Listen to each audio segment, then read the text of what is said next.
नमस्कार। आज हम बात करेंगे गीता के द्वितीय अध्याय के श्लोक क्रमांक 51 के बारे में। कर्मजं बुद्धियुक्ता हि फलं त्यक्त्वा मनीषिणः जन्मबन्ध विनिर्मुक्ताः पदम गच्छन्त्यनामयम्। इस तरह भगवत भक्ति में लगे रहकर बड़े बड़े ऋषि, मुनि अथवा भक्तगण अपने आप को इस भौतिक संसार में कर्म के फलों से मुक्त कर लेते हैं। इस प्रकार वे जन्म मृत्यु के चक्र से छूट जाते हैं और भगवान के पास जाकर उस अवस्था को प्राप्त करते हैं जो समस्त दुखों से परे है। तात्पर्य: मुक्त जीवों का संबंध उस स्थान से होता है जहाँ भौतिक कष्ट नहीं होते।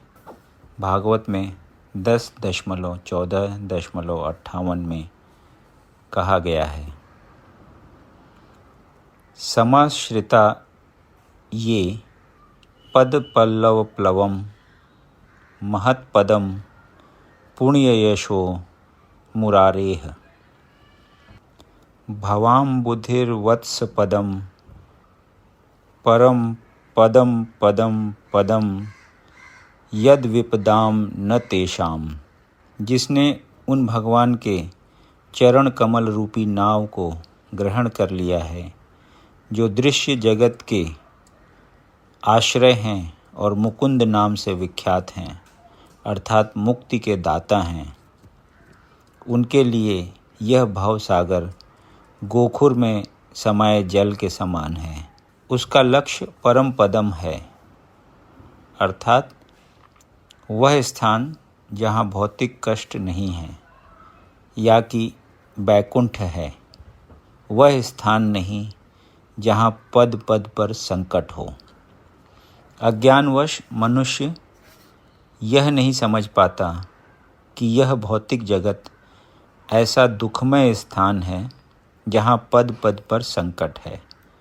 केवल अज्ञानवश अल्पज्ञानी पुरुष यह सोचकर कि कर्मों से वे सुखी रह सकेंगे, सकाम कर्म करते हुए स्थिति को सहन करते हैं।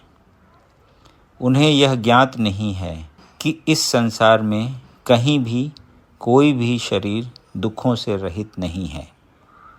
संसार में सर्वत्र जीवन के दुख, जन्म, मृत्यु, जरा तथा व्याधि विद्यमान हैं।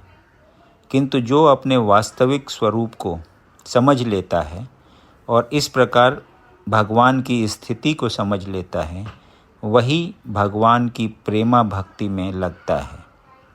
फलस्वरूप वह बैकुंठ लोक जाने का अधिकारी बन जाता है, जहाँ न तो भौतिक कष्टमय जीवन है, न ही काल का प्रभाव तथा मृत्यु है। अपने स्वरूप को जानने का अर्थ है भगवान की अलौकिक स्थिति को भी जान लेना। जो भ्रमवश यह सोचता है कि जीव की स्थिति तथा भगवान की स्थिति एक समान है, उसे समझो कि वह अंधकार में है और स्वयं भगवत भक्ति करने में असमर्थ है। वह अपने आप को प्रभु मान लेता है और इस तरह जन्म मृत्यु की पुनरावृत्ति का पथ चुन लेता है। किंतु जो यह समझते हुए कि उसकी स्थिति सेवक की है, अपने को भगवान की सेवा में लगा देता है, वह तुरंत ही बैकुंठ लोक जाने का अधिकारी बन जाता है। भगवान की सेवा कर्मयोग या बुद्धि योग कहलाती है, जिसे स्पष्ट शब्दों में भगवत भक्ति कहते हैं। यदि आपको ये वीडियो पसंद आया तो इसे लाइक करें और ऐसे ही अन्य वीडियोज़ को सुनने के लिए इस चैनल को सब्सक्राइब करें। धन्यवाद।